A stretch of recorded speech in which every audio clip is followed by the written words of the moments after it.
Hello everybody, it's Stephen and Walter here. I'm still wearing my scissors for another episode of So Chatty, and this is episode 38, and it's December the 10th, 2021. And you'll notice by the title on the thumbnail that we call this Sewing in 3D. Now, yes, it's clickbait, but hopefully it worked. Well, actually, we are going to talk about sewing in 3D, but we're going to talk about 3D printed projects that I have actually printed out in most cases. There's a few I have never done, and I'll tell you why when we get there, but things that you can make if you have a 3D printer for your sewing room, for your quilting room. And there's quite a long list. So what I've done today is I have set up a series of pictures of these various items, and I'm going to switch the camera over here in just a second. And you can see that we will be on here while this works well.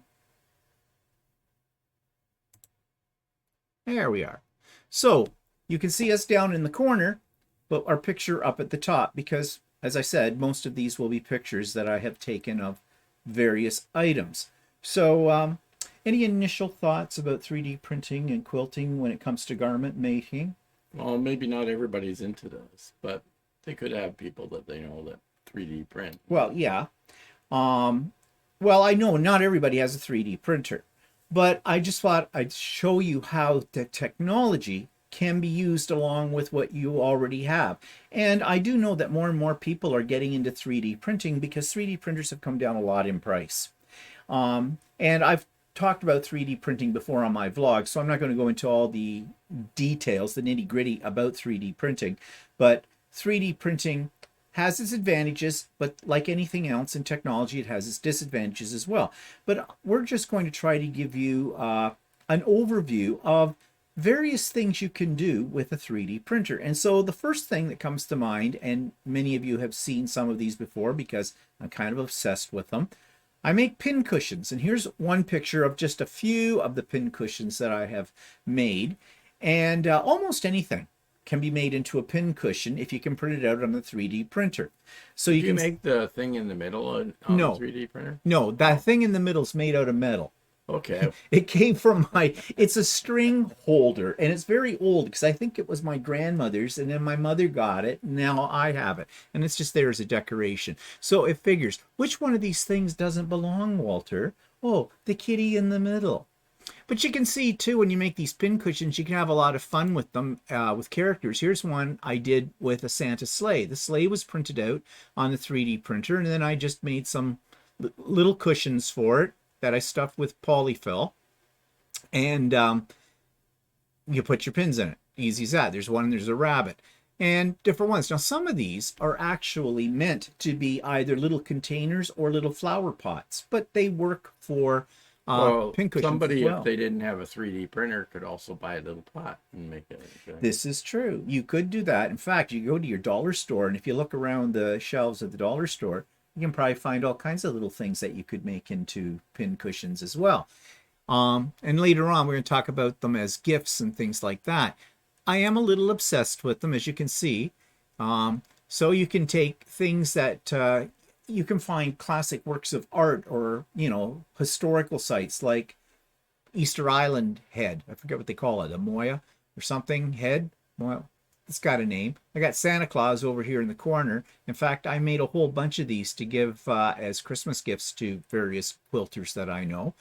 Here's one I made custom with a camera on it because I made that for the husband of the lady who runs the Quilter's Way, because they came out for a holiday in the summer and they dropped in to visit us, and he's her camera guy, so I thought that would be appropriate.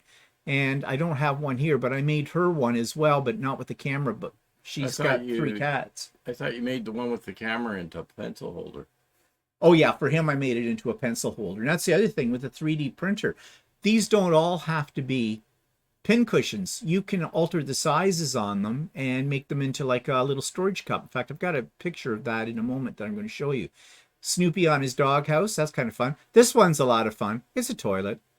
So, I mean, you can make a few gag gifts here too, or gag pin cushions. For your shitty project. Yeah, it's for your your crappy projects. And here's a couple. These were a couple that I made originally, these are supposed to be thimbles, and they actually were the size of a thimble, but I blew them up using software to enlarge the actual, they call them models before you print them out, and I use these all the time. And the filament, you can make them in any color you want, depending on the color of your filament. You notice here, this is sort of a gradient on these two. That's rainbow filament, they call it. And here's one, a little different shape altogether. This is a little gnome, and I put two things together. So some of these I have designed by merging two different files together and printing them out in one piece, and then I put in sort of an oval pad here as well. So you can have a lot of fun with these. So this also serves as a tray if it didn't have the let me get in here, if it didn't have the pincushion part in it. And oops, trying to get to this other thing here. Oh, well, come on, stop doing that. Why you keep pushing? I know, I keep doing that. Okay, never mind. Anyways, so the next category are clip trays.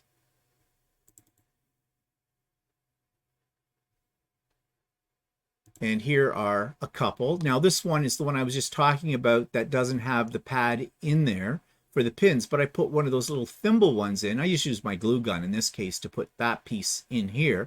But now this will hold wonder clips or additional little clips or things like that. And this is one that sits actually right on my sewing machine. This pin cushion will come out of that tray. But it fit very nicely in there. I didn't glue it down though, so I mean, if I need more space, I just pop him out and fill it more with more clips. But very handy. Sits right on the corner of my sewing machine. Here's one that I made up of a whole bunch of these little items, and I glue gun most of these down. If I knew a little bit more about how to design things using CAD programs that are actually used, I might have been able to make this all one piece. But I made the little bottom tray. I put in some of my thimbles. I put a big one in the back. So you can see it holds notions, clips, and other miscellaneous things. And just to decorate a little bit, I printed this little sewing machine out as well and glued it on the corners. It's a little covered in fabric dust at the moment in this picture. I probably should have dusted it before I showed it to you. And this was one I just made. So great for a Christmas gift or whatever. But this is a really big cup. You can see how much it holds. And that sits just off on my cutting board over to the side. So it's got my most reached for utensils in it. And it's Santa. And Santa's fun any time of the year. And again, you can see the color business here. I did him in gold filament. And this, now it's hard to tell, but this is a huge thimble. This one took about a day and a half to print. And when you're printing with a 3D printer, don't expect to get things printed out in 5 minutes. No, it's more like a short one would be 5 hours. This one I think took a day. I think it took over 24 hours steady to print. But it's my scrap bucket. And it's a fairly good size. And it sits right on my cutting mat. And as I'm cutting little pieces of things up in that, discards, I just go in there. So that's trays. You should have one of these. Mm-hmm. I should make you one. Oop, I did it again. Never mind. Okay, here we go. So our next category are clips.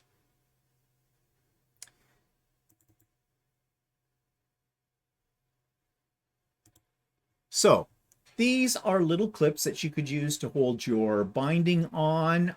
I made them so I can hold, when I fold up my fabric and put it on my shelves, to hold the edges of that. There is a little problem with these clips. They're not that flexible, so you can snap them if you open them too wide, but they will hold as well. So, you know, if you need a few emergency clips, or wonder clips are very expensive. These would do in a pinch. Would I use them instead of wonder clips? Not really. Wonder clips are, as the name says, they're a wonder. And I really like wonder clips. Wonder clips have like they have the spring. Yeah, they have a spring. Yeah. That's what I mean. With these, it's just a piece of plastic. Now, I did them in the default size, but I got thinking I could make them slightly larger as well, so they could hold maybe a little thicker fabric without snapping. But I'm showing these I don't use these a lot for things, but I'm just showing you the potential. You know, I have a few of these laying around, and sometimes I use them on different things because they're there and I can. But with plastic, you're dealing with plastic, plastic will snap. Now, there's different types of plastic that you can get your hands on that have more flexibility to them, but that's part of the learning curve when you're doing 3D printing. Okay, what about rulers? Yes, you can. Now, rulers are very expensive, as we well know. And this is just an example of one ruler. This is a square. It's a 4.5-inch square ruler. And yes, the markings will be printed onto the ruler. But can you see the problem with this kind of ruler and why I haven't made any? You can't see through it. You can't see through it. Now, that's not necessarily something you can't rectify. There is something called transparent filament. And although it's more like looking through frosted glass, frosted grass. No, not frosted grass. Farsted. I am having a stroke too. I don't know. It looks more like frosted glass, but you could do that if you didn't want to spend the money. The other problem is this kind of plastic is a little bit softer. So I think, I have never printed one of these out, so I'm conjecturing here, but I think that there's a possibility these would be easier to nick than the acrylic ones when you're using it with your rotary cutter. But having said that, you can do templates. And actually, I'll jump to the template one, because in many cases, you don't need to really see through a template.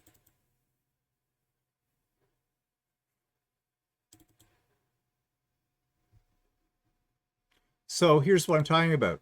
Now, this is one collection of various sizes. And you see, this is what I said about transparent. They have used a transparent filament.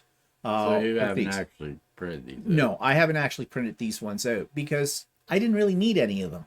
But when I was exploring all the possibilities, when I first got my 3D printer, I did find these and I kind of saved them to my computer for, who knows, maybe one day I'll need a trapezoid. In fact, I just saw something here I didn't realize I had.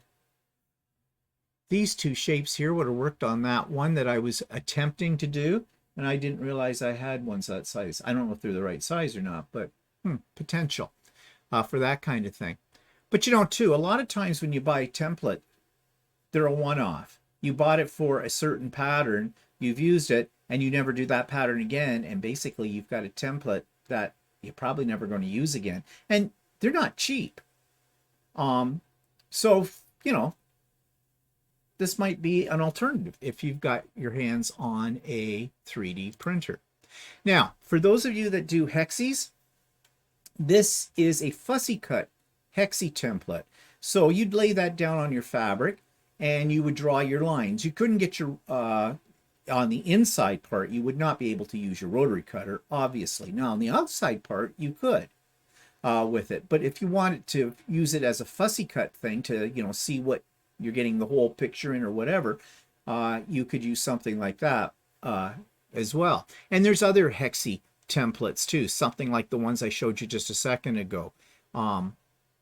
Because, you know, you might not want to do Hexys all in the same size for something.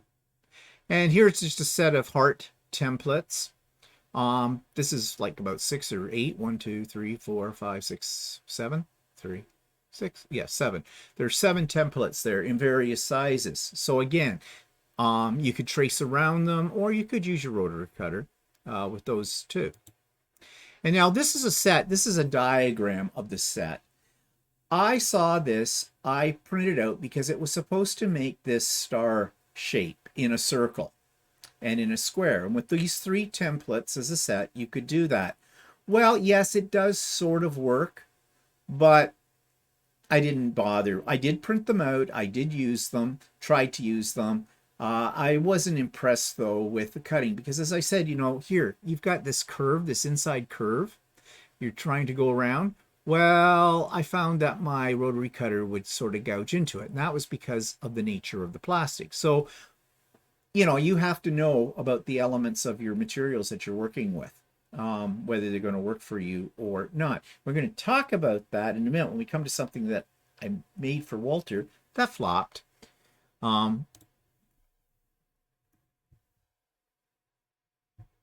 So that was templates.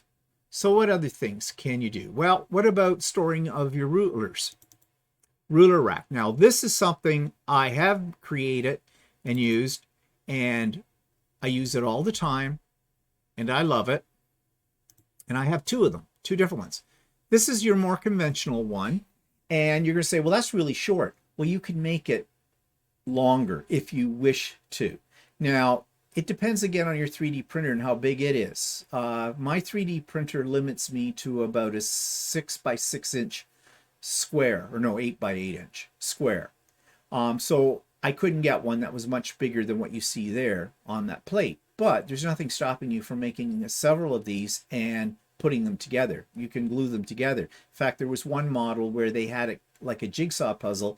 It had tabs on the ends, and you just interlocked them through the tabs if you needed something bigger. And this one I like, and I've just started using this one because I forgot I had it when I did my big sewing room move. I'd put it in a drawer and forgot about it until this morning and found it. But it sits on the edge of my cutting mat, and it holds the ruler I use a lot. I reach for this one all the time. My rotary cutter sits in it, and my pair of scissors can sit here as well. So it's right there, it's handy, and it doesn't take up a lot of space. There's other kinds, though, that you can make too. Now, I've never made this one, but somebody designed this, and it holds various sizes of ruler squares in this neat little box that's only about 2 or 3 inches wide. But you can get, I think you can get up to 4 different rulers in it. You can get in a 2.5 by 2.5, 3.5, a 4.5, and I think you can get actually up to a 6-inch one in this box.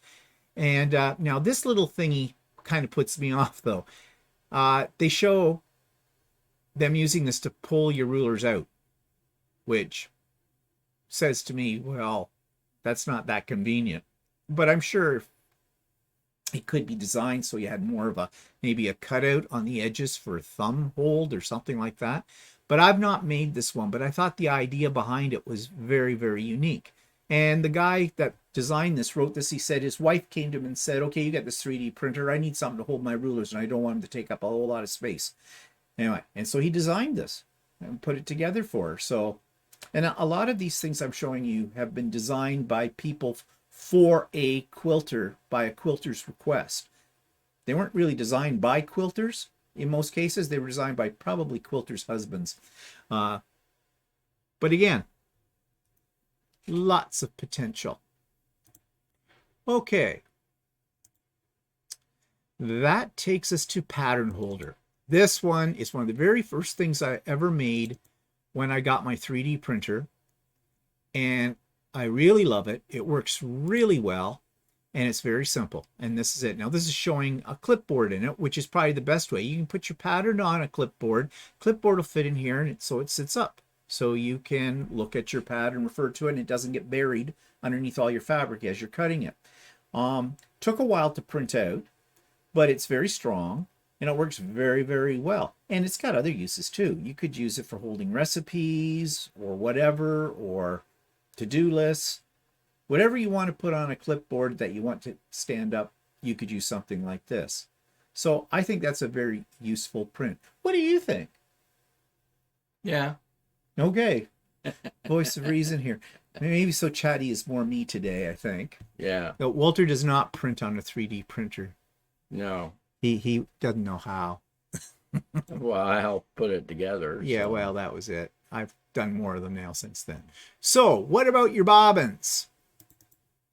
Now, Walter always accuses me of, oh, did you make another box? Because, I don't know, I like printing 3D boxes to hold things. I like boxes. I like putting things in boxes. So, I designed this one myself. The little blue and the red compartments, those were the basic models for holding your bobbins. And I think it holds, what, 12? 1, 2, 3, 4, 3, yeah, 12 in each one of these. But I decided that I needed more than one, and 15. I didn't. Is it 15? 1, 2, 3, 4, 5. Oh, it is. It's 15. Bonus. Fine. Thank you very much for that. I'm glad you can count too. Well, good for something, right? What I found when I printed a couple of these out was I was knocking them off my table, or I was burying them all over the place. So I thought I would like something that holds a lot of bobbins, but they're all in one spot and they don't flop out all over. So I built this little tray. I designed this little tray, and it fits perfectly. I glued these with my glue gun down into the base of the tray, and this sits right under my extended table of my sewing machine. And what I do is, you'll notice a lot of these bobbins aren't fully wound here. That's because when I'm doing machine embroidery, the machine will come down to a point where it says it doesn't think you have enough bobbin thread left to finish whatever the pattern you're doing. So the machine stops and you have to replace your bobbin. But the machine leaves, you can see this is how much on these ones especially on it. It leaves a fair amount of thread still on your bobbin, and I didn't want to just discard that. So what I do is, when I put in a new bobbin in the embroidery machine, I take this one that's only been partially used, I drop it in here, and as I need on my sewing machine a bobbin, I just use these up all the time. So, you know, I'm not wasting thread. And as I said, this holds, so total is what? 15, 60 bobbins. And it's not huge. It's only maybe about 6.5 inches wide, and about 7 inches, or might not even be that long on it. So, you know, it's fairly compact. 6 bobbins wide. It's 6 bobbins. How many bobbins long is it? It's 30, 10 bobbins 30, long. 40, 30. No, it's not. If 30. it's 6 bobbins wide, 1, 2, 3, 4, 5, 6, then it's 1, 2, 3, 4, 5 times 2, 10. It's 10 bobbins long. Okay. But you have this little extra piece So right it looks here. like about the size of a bobbin, so it looks like it's 11 bobbins long. Well, yes, actually, I was going to say you can stick bobbins in along here too. Or you could stick in a pencil or something, so it's there. Whatever. Jeez, everybody's a comedian. Now, you don't have to do that kind of bobbin box. They have some very elaborate bobbin boxes. I never printed this one out. But, you know, if you want to give a bobbin box as a gift to a friend or something, this one with the cover, and it's got this little rosy thing. It's very feminine looking. And you might say, well, how do you get 2 different colors? Well, that is a fairly complex question, because there is a way that you can switch filaments through a print. It's kind of hit and miss, and it means really you either have to know how to code in a program, or you need to stand there, and when it gets to the point where you want to change color, you pause the machine, take out your little filament. Print them separate and glue them together. You could do that. Well, that part on the top. You can't do this one. This one's, yeah. But you can also paint them. Okay. And many people do that, because a lot of people make these, you know, action figurines or whatever they are for Dungeons and Dragon games and stuff like that. And there's a whole group of people who use their 3D printer for nothing but those figurines, and they spend hours painting them, being very intricate. I have tried to paint things before, but I'm just not good at painting, for one thing, and I find it tedious. So, but you know, you could do that. It's a possibility. Yeah, well, people here may not, that aren't familiar with 3D printers, may not understand the fact that the filament sort of comes as one color, or whatever, and then you print everything in one color. Yeah. Unless you get one that has multiple colors on it, then you might see it going from one color to another. Well, so that's the rainbow. Yeah, the rainbow that I showed before. But on a case like this little item here, it's not easy for you to print the second color on the top. No. Top part of the lid. No. I mean, there is a way to do it, but it's not. You have to go into actually the program. You have to add a couple of lines of code. I have done it. I've tried it. But in my way of thinking, it's more bother than it's worth for what I print anyways. But you can do it. And then there's, if you get really expensive 3D printers that have what they call a dual extruder head, then you can actually put 2 different colors in the machine, and through the coding of it, it will know when to switch out your filaments. But those machines are going to cost you a lot more than the machines that I'm running. The machines I have, you can basically pick up on Amazon for about $300 Canadian. But you can go, sky's the limit on what you can spend on a 3D printer. But yeah, but if you like painting, if you like doing that kind of thing, you can paint on them. These are just acrylic. They're just plastic. Just use acrylic paint on them. It'll work. But you can see, and they have all kinds. You can have some designs where you can actually go in and put somebody's name on it. Mm-hmm. And they come in all kinds of shapes and sizes. Now, Bobbin Clips, you can make these as well. Now, I don't really use these, but I have bought them before. When I first got into sewing, I thought, well, yeah, they'd be a good thing to have. But personally, I find the Bobbin Clips a pain in the butt. I'd rather use a bobbin box. But they do keep your thread wound onto your bobbin for the most part. And so you can make these as well. Again, I have not actually made any of these, and I would think that there may be the possibility of them snapping, depending on what PLA, Very likely. call it PLA, filament you're using. Well, that's one reason why I didn't bother with them. But, you have to experiment. You have to play. And that's what I do a lot with my printers. So, now here's one that I had a little trouble with. Walter will tell you the trouble. Walter needed a thread spool holder in his sewing room, and he wanted to have one that he could mount. So, tell him what happened. Well, Steve made me this particular model, plus he's made me a few other ones that look a little different than this, right? But for some reason, because of the nature of the filament that's used to create these, they're not very strong. And so, I mean, they hold the bobbins fine, but if I accidentally brush against the pegs or something, they snap off. Right? So I've got lots of them with missing pegs because the position I have the thread holder in, sometimes I end up brushing against with my arm and they'll break off. Now, I have done some research on this because there are a lot of different designs, but they all essentially have this peg system.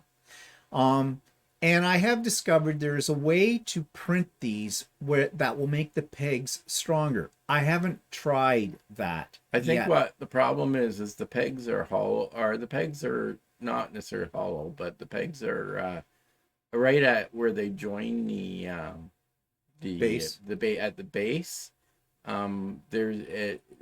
It isn't a strong point there. No, and that's what, when they snap off, they always snap off at that one position. I was really excited when I made them the first one. I thought, here you go. This is great. My 3D printer, I'm doing a practical print here. And he gets it up on where he was mounting it on the wall. And then next thing I hear him goes, uh-oh, snap. And I said, oh. I said, well, maybe I can glue gun it. But you couldn't even glue gun it because it wouldn't be strong enough. Because I of where tried it's going. fixing it on one of the ones that I had. And then he kept breaking more off. Yeah. Well, now I've got a lot of broken ones. Actually, the one that you made from the PETG, yeah, it's the sturdiest of all. Yeah, well, it should be. Most filament is called PLA. It stands for propylene, blah, blah, blah, something about a 3-mile long word. But there is a type of filament called PETG, and it's much stronger. But it also, you have to adjust temperature for working with it. It isn't as easy to work with as PLA, but I did make you one out of that. And you said that did any break off on it? I don't think so. I have to take a look upstairs. I don't think any of those broke. Oh, okay. Well, that might be the way to go. They handle a little bit of stress better. Well, it should, because PETG is known as a strong filament. Now, it could be that it's also because of where they've got them mounted, because I do have a tendency to brush against them. If you don't brush against them, then they don't break. Yeah. Okay, so what are we saying here? But the problem is I don't really have anywhere else to put them, so. No, so that's why, so I should maybe try and experiment with I have a couple of other ideas I might experiment with and see if I can make something a little bit better. But, you know, it's a learning curve in all of this. Okay, so was that did I have another picture here of something? Oh yeah, this. Okay, so you need a cone spool holder for the top of your sewing machine. Now, you know, a lot of sewing machines come with a little hole in the top, and you can get an extra peg or whatever for that hole to, you know, to hold another spool of thread. But oftentimes those ones are straight up and down, and they're too small for a cone of thread. The cone of thread will bounce and bounce off of it. So there have been some smarty guys out there who have developed these different ones where you can, as you see on this one, mount them sideways. These work. Also, you might need a vertical. If your sewing machine did not come with not vertical, but a horizontal spool holder. Yeah, I know, but if it didn't come with one, okay. Some don't. They sit right on the top or whatever. And you might need one that's horizontal because, for example, metallic threads. Metallic threads come off a spool better if they're put in a horizontal mode than they are in a vertical mode because they're much more fragile. They'll break much easier. And so that doesn't eliminate it completely, but does cut down on thread breakage with those. Now, you can buy a little attachment if you have a thread stand that is very much like what you're seeing here. It's just a little bit more professional in its look, and it slides over your vertical thread stand, so you have a horizontal peg coming out, and you can get those. But you can also get this kind, or make this kind of thing, especially if you want to use a cone with it. Okay, so that's what I call a practical print. Oh, I keep doing that. Okay. Never mind. I just don't know the technology here. Okay. So I already talked about templates. So let's go down. And rulers. Did I talk about rulers? I thought I already talked about rulers. I do. How come I have two rulers here? Do I have different pictures? Yeah. No, same thing. Okay, never mind about that. I already talked about rulers. Tools. Okay, here's where you get into gadgets. So, you need a bias tape maker. Well, they come in all different sizes. Now, I haven't tried them. I haven't made one yet because I don't really make a lot of bias.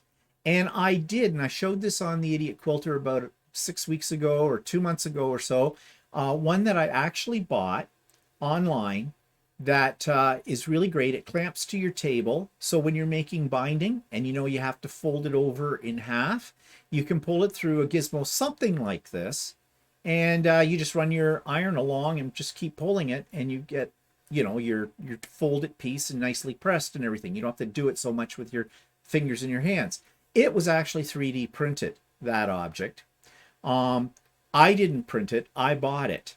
I saw it online. But speaking of which, there are more and more sewing tools that businesses are now printing using 3D printers and putting them as an exclusive product to their website. I'm going to show you one of those that's be very popular in a couple of minutes. So this is a bias maker, and as I said, you can make these in different sizes, so different widths for your bias.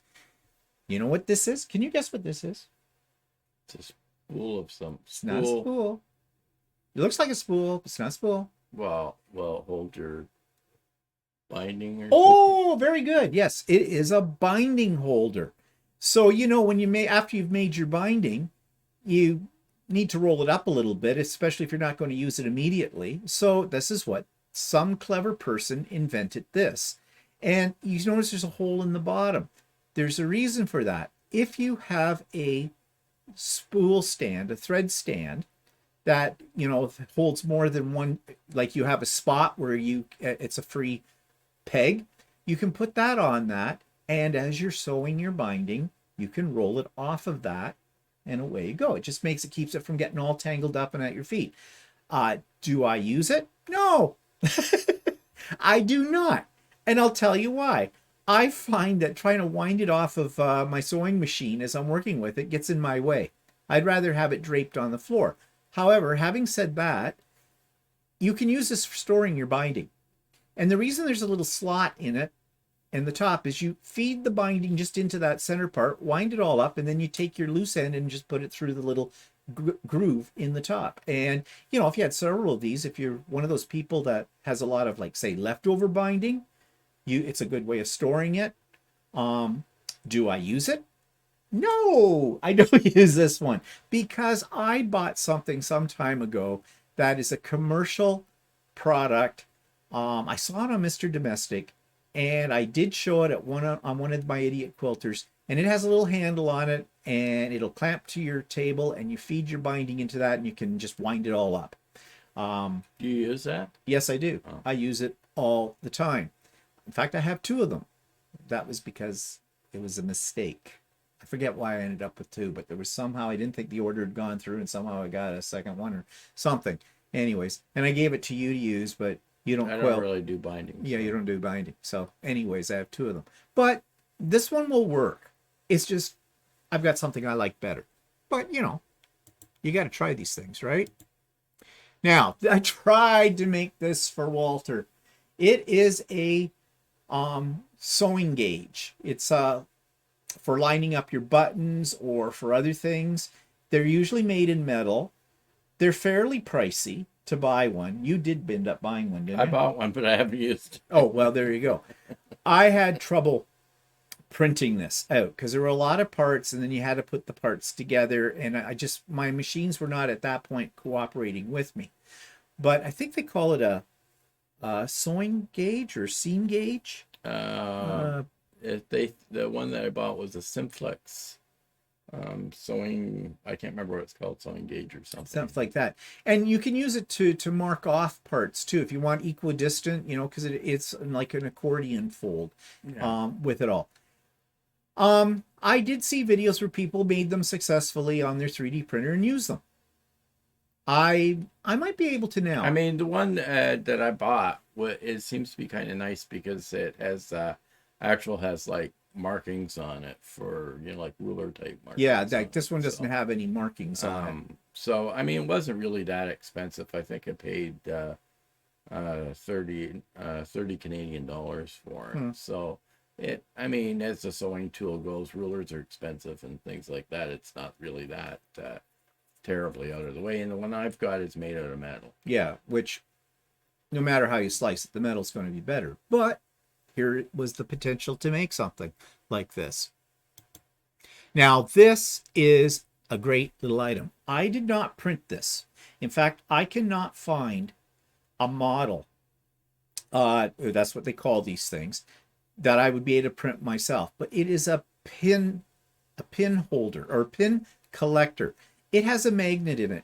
And I bought this on a website, which I think it has purple in the name, but I found it on Missouri Star Quilt. They have it, but so does the Fat Quarter Shop, whole bunch of them. It's called the MagnaFinger, and I've put a link to the Missouri Star Quilt site where you can pick one up. They're not that expensive, but it is completely 3D printed. And there's a magnet underneath this little piece here, this centerpiece. There is a magnet, and it's a flat bottom under here. And then, so you got pins all over your sewing table. You just move this across it, and the pins all stick to it because it's a magnet. And this part that looks like a clothes peg, you take it over to your container for your pins, push this down like you would on a clothes peg. That raises the magnet up from this housing here. And of course, now the magnet isn't, the pins aren't attracted to it, so they all drop off. A very simple device, but it works really well. And obviously it's become very popular because when I found it online, there was only one place selling it. And now I see that, like I said, Missouri Star Quilt, Fat Quarter Shop, and other quilt stores are all getting in on the bandwagon for these. So yeah, I'm still looking for an actual pattern so I can make my own. The only thing is you'd have to have this piece, this metal piece. I suppose you could take that out of a clothes peg, though. Yeah, and you'd have to have a magnet for your... Oh, you have to have a magnet, too, in there. So, whatever. But it does. It works really well. And all 3D printed. Now, This is a glue stick holder. Now I have printed a couple of these. They sit by my 3D printers because you use glue sticks with 3D printers. But people use glue sticks with their quilting. These are washable glue sticks, although that doesn't matter with the holder. The holder will hold your standard size small glue stick. I just think that would be really handy to have if you're one of those kind of people who do a lot of applique, or you like to, some people use this to hold down seams for tricky seam construction and things like that. So there you go. Your glue sticks are right by you when you need them. Now, this is a Sasher. You can use this to make binding. They come in different sizes. This one makes a 1.5-inch piece of binding or sashing or bias tape. And I have seen these in the Quilt Store, and they're not particularly cheap. Also, if you're into one of those people who like to make those jelly roll rugs, you can get one of these in the size that you want and pull your jelly roll strips through so that they fold them the way you need to have them folded for the things on a jelly roll rug. We've both made them before. I'll never make one again. It was the most tedious thing. Well, not the most tedious thing I've ever done, but there you go. And I think they are about $20 or something to pick up one of these. This would probably only take a couple of hours to print out on a 3D printer. And it's very simple and useful. Now, this gizmo, I did not print. Oh, yes, I did print it. Yeah, I got one. Yeah, I printed out one for Walter and one for me. And it is a zipper holder.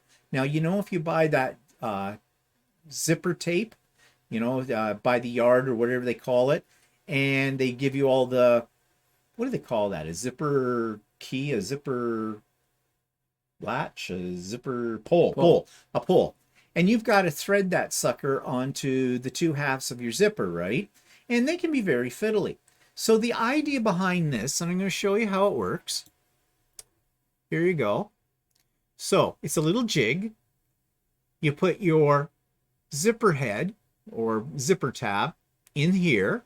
That holds it. Then you can easily thread your zipper halves through it and just pull it up.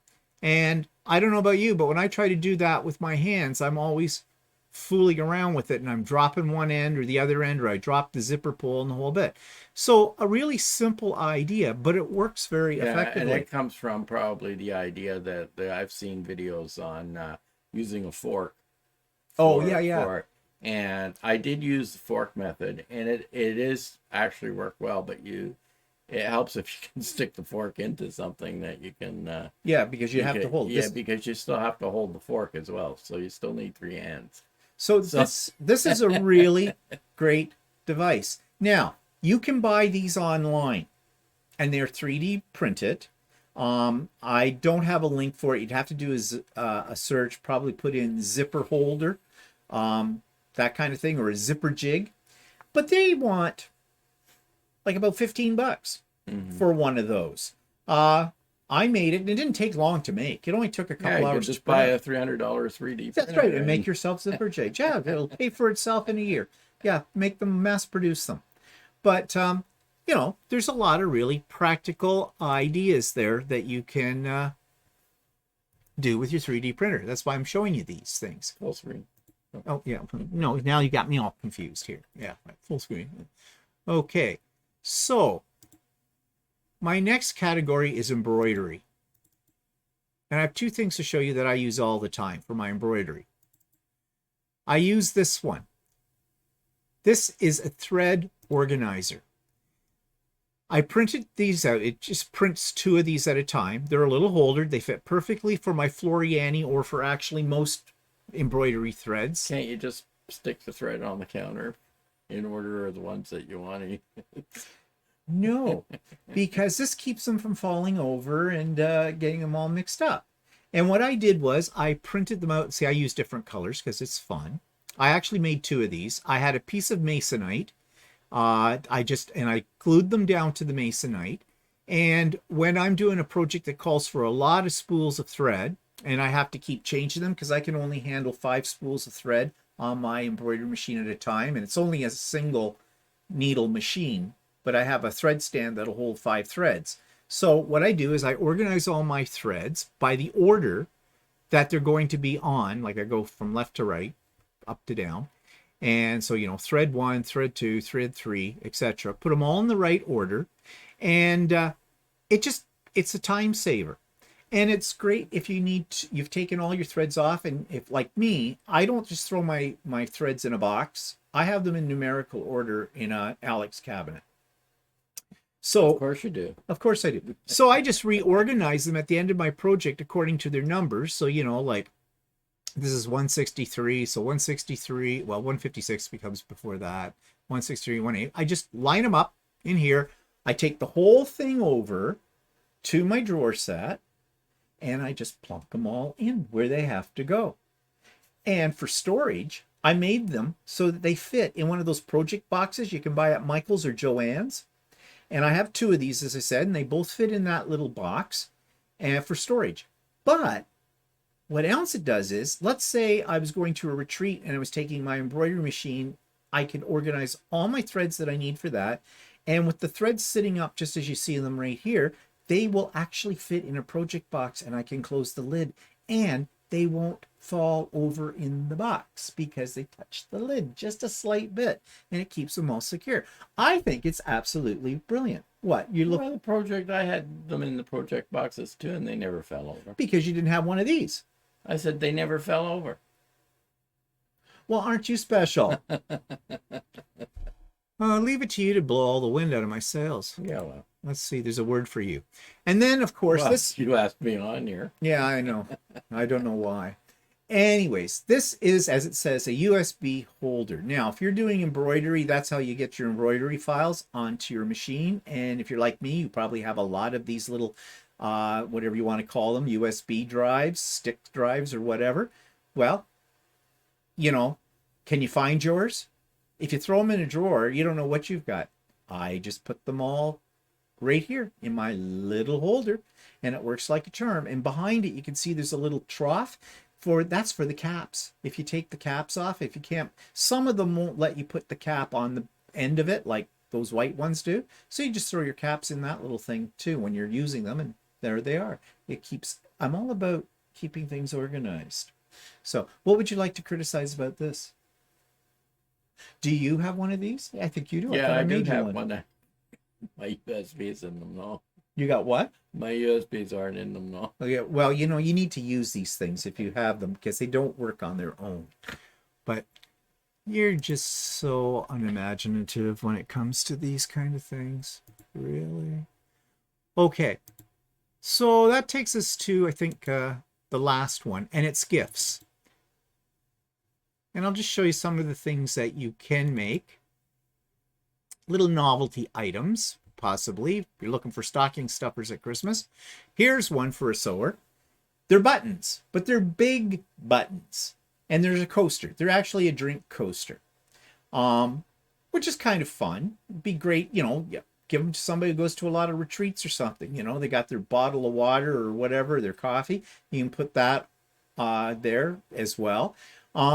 But speaking of buttons, you can make actual buttons on your 3D printer in all shapes and sizes and color combinations, depending on the filament you have. Have I ever done that? I've tried it and it does work, but I haven't made any for any, because I don't do garment sewing. But if you wanted something a little bit unique, you could make your own buttons, custom buttons. And if you know how to program or to do AutoCAD, when designing a project, you could really make some very interesting personalized type of buttons. Like you could put people's initials in them or something like that. The buttons down the front of a shirt, spell your name if your name is short. Yeah, I can get you a shirt and spell idiot on it.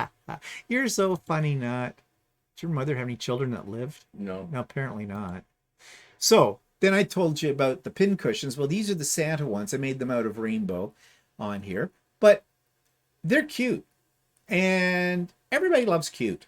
when it comes to sewing notions. So these are fun to make, and I've made a lot of these, as you well know. Now, you want a little notions box? There's all kinds of them that you can download for free, the models to print on your printer. This is one example. Quilter's Got a Quilt. It's a little snap box. You can open it up. And it's just a plain box.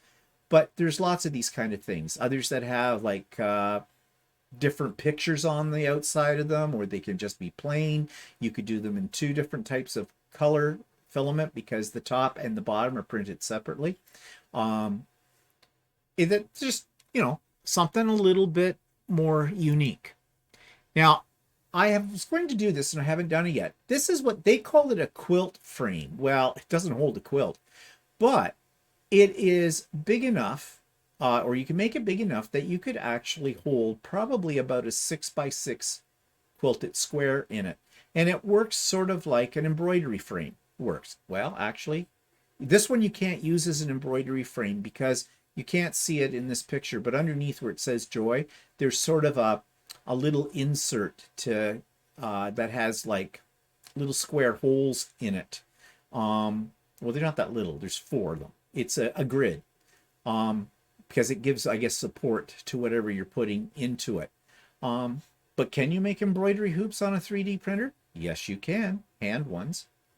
Actually, you can find some designs that will make embroidery hoops for different embroidery machines, but there's some extra hardware you have to use with those. And to be quite honest, with what I know about how strong these plastics are, I don't think I would bother with it because I think they would snap fairly easily. But maybe you can't get a certain size hoop or something for your machine. Maybe it would work. I don't know. But I thought this idea was kind of cute for, you know, a decoration or something. And then, of course, you can always make them a keychain. And this one says Singer on it. Again, you could paint it. You can make it a little bigger, make it a little smaller. I use this particular one to put that little sewing machine on that box I showed you at the beginning of today's episode. This one has a hole in the side of it down here, and the idea is you would loop through a little chain, or what do you want to call it, a fob or something. Well, this is the fob, but you know, or it could fit on your key. What do you call it? Key ring. That's it. That's the word I wanted. It escaped me. Very good. You're good for something. You remembered that, and that kind of thing. But you know, and again, you could personalize it. You could actually figure out how to put a person's name on this as well if you wanted to. So that's a lot of different things, and there are a heck of a lot more as well. You can go to something called Thingiverse if you have a 3D printer, and it's a search engine, and you just put in sewing or quilting or sewing notions, or if you know somebody with a 3D printer, or if you know somebody with a 3D printer, yeah, you get them to make it for you. But you can find literally hundreds of things that you can make with the 3D printer.